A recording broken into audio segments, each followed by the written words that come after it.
رات اپنی سیاہ چادر سمیٹ کر رخصت ہوئی۔ دن جگمگا اٹھا۔ امام نے حکم دیا کہ پانی کثرت سے بھر لو، مشکیں، چھاگلیں، پنگھالیں پانی سے بھر لو۔ پانی اچھی طرح بھر کے قافلہ پھر روانہ ہوا۔ 60 ہجری تمام ہو کر 61 ہجری شروع ہو گیا۔ محرم کی پہلی تاریخ آ گئی۔ دوپہر دن گزر چکا تھا۔ ساتھیوں میں سے کسی نے نعرہ تکبیر بلند کیا۔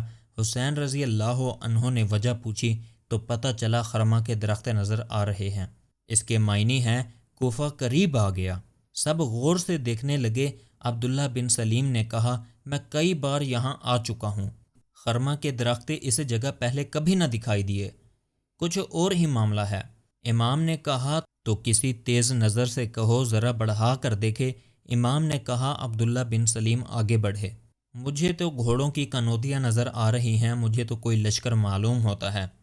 ٹھیک کہتے ہو، کوئی لشکر ہے، کیا رائے ہے خیمہ ڈال دیں اور جتنے بھی سپاہی ہیں تیار ہو جائیں، یقیناً دشمن کی فوج ہے، ہر حال میں احتیاط ضروری ہے۔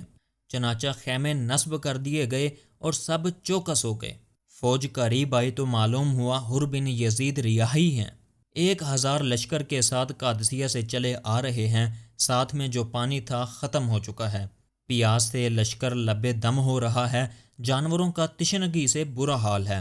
حسین رضی اللہ عنہ نے اپنے جوانوں کو حکم دیا، فوراً پیاسوں کی پیاس بجھاؤ، انسان و حیوان سب کو سیراب کر دو، کوئی پیاسا نہ رہ جائے۔ حکم کی دیر تھی کہ جانے بلب فوج کو پانی پلایا جانے لگا۔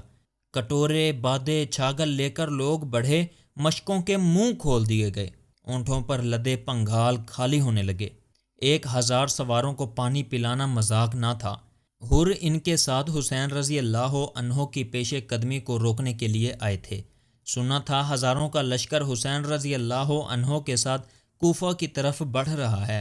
گنتی کے 200 افراد کو دیکھ کر چپ رہ گئے۔ پھر حسین رضی اللہ عنہ نے جس دریا دلی سے پیاسوں کی خاطر مدارت کی، اس کے خیال سے لشکر والوں کی زبانیں بند تھیں، سر جھکے ہوئے تھے، ادھر بھی سب خاموش تھے۔ اتنے میں ظہر کی نماز کا وقت ہو گیا۔ حسین رضی اللہ عنہ نے حجاج بن مسروق سے اذان دینے کا کہا۔ اذان کی آواز پر صفیں تیار ہو گئیں۔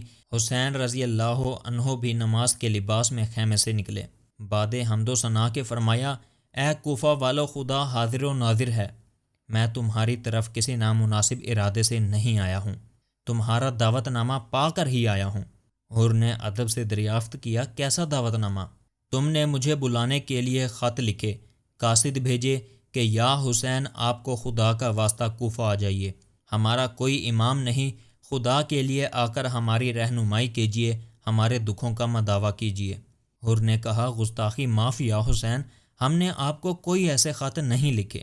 تب امام نے خیمے سے خطوں کے تھیلے منگوا کر سامنے ڈال دیے۔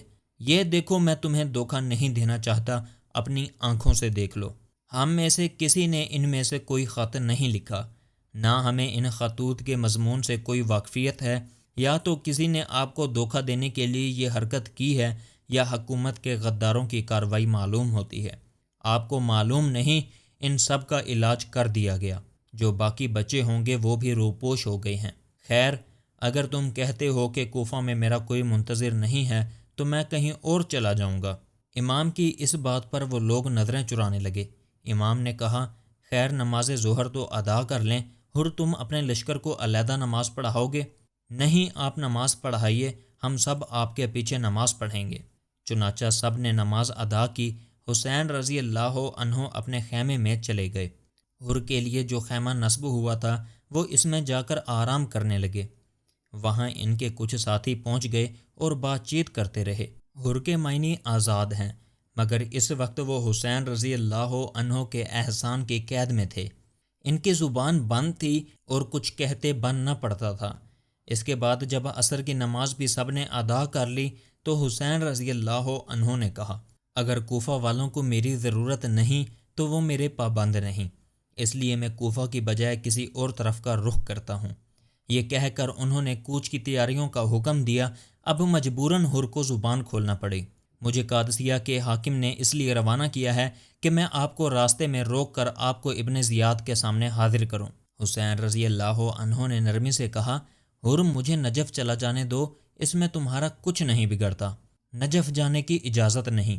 حسین رضی اللہ عنہ کو ایک دم جلال آ گیا، چہرہ سرخ ہو گیا۔ ضبط کی بھی ایک حد ہوتی ہے، وہ جتنی نرمی برت رہے تھے یہ لوگ سر پر چڑھے آ رہے تھے۔ نہایت غصے سے بولے، حر تیری یہ مجال نہیں کہ ہمیں دھمکیاں دے، ہم پر حکم چلائے، ہمارا جی جدھر چاہے گا ادھر جائیں گے، اگر ہمت ہے تو روک لے۔ یہ کہہ کر حسین رضی اللہ عنہ نے گھوڑا بڑھایا، حر نے فوراً گھوڑا سامنے بڑھا دیا۔ یہ دیکھ کر ابو الفضل عباس رضی اللہ عنہ اور علی اکبر کا خون کھول اٹھا۔ زین العابدین رضی اللہ عنہ کی طبیعت خراب تھی مگر وہ بھی اٹھ بیٹھے، قاسم رضی اللہ عنہ بھی بڑھے اور سب نے تلواریں نکال لیں۔ ٹھہرو، یہ خون خرابہ مجھے پسند نہیں، میں اس لیے مدینہ چھوڑ کر آیا ہوں۔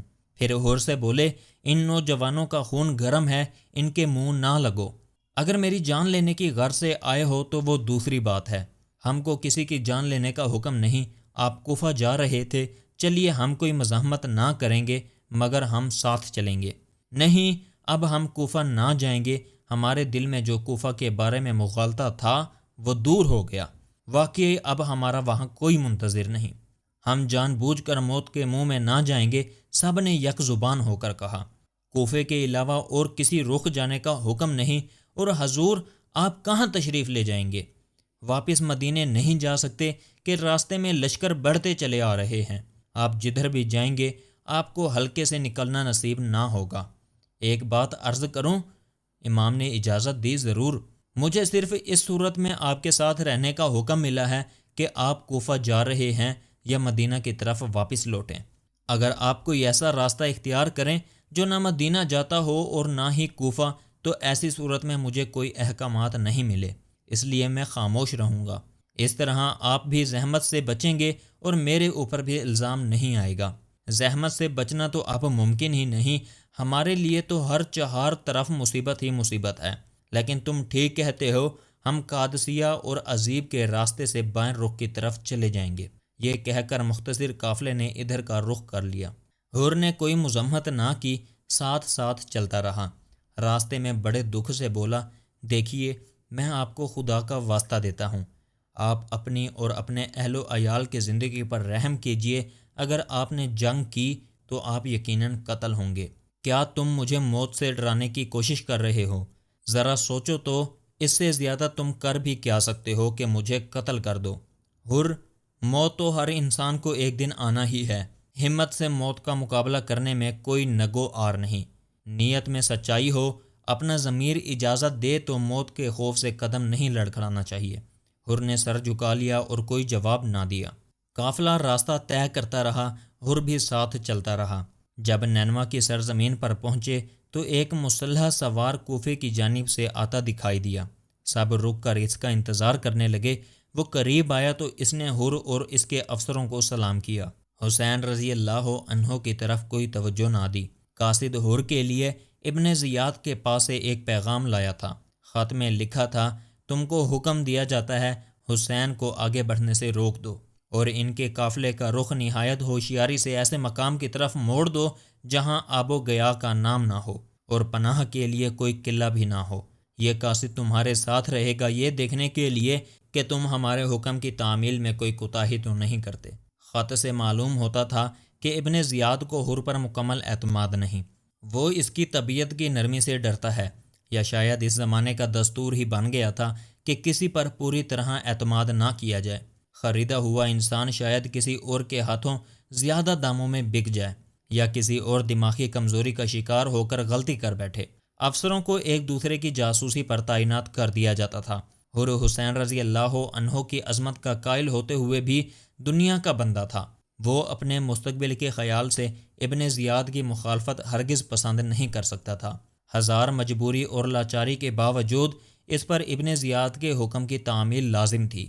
اس کا ارادہ ہو رہا تھا کہ حسین رضی اللہ عنہ کو کربلا کے میدان کی طرف بڑھنے سے روک دے، کیونکہ یہ وہی مقام تھا جہاں ابن زیاد انہیں لے جانا چاہتا تھا۔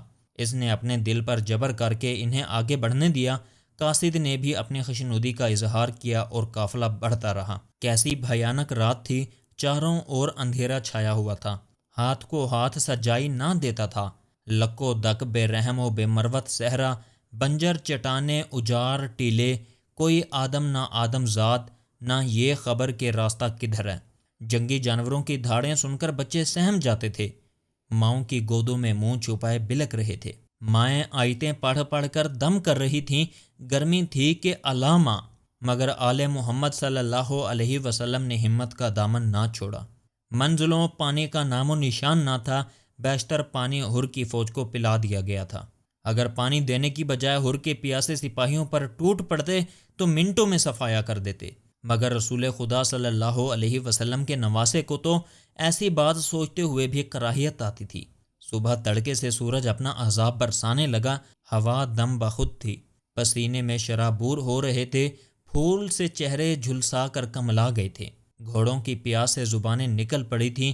جب جانور بھی اپنے بھٹوں میں دبک کر بیٹھ جاتے ہیں، نبی صلی اللہ علیہ وسلم کے پیارے نواسے صحرا کی خاک چھان رہے تھے، بالوں میں منو خاک اٹی ہوئی تھی۔ بچے سسک سسک کر پانی مانگتے تھے۔ اے صاحب، کیا میرے بچوں کو پیاسا مارنے کا ارادہ ہے؟ بانو اپنی محمل سے پکار رہی تھیں۔ 6 مہینے کی جان میرا دودھ پیتا بچہ بغیر پانی کے بھی ہوش ہوا جاتا ہے۔ بچیوں کے ہونٹ سوکھ کر تڑہے جا رہے ہیں۔ ادھر سکینہ بلک رہی ہے، اچھے چچا جان، محمل میں ہمارا دم گھٹا جاتا ہے، ذرا گودی میں لے لو، اللہ مجھے ٹھنڈی ہوا میں نکالو، بابا جان سے کہو خیمہ ڈالیں۔ واہ، تم خود تو ہوا کھا رہے ہو اور ہمیں اندر گھونڈ رکھا ہے۔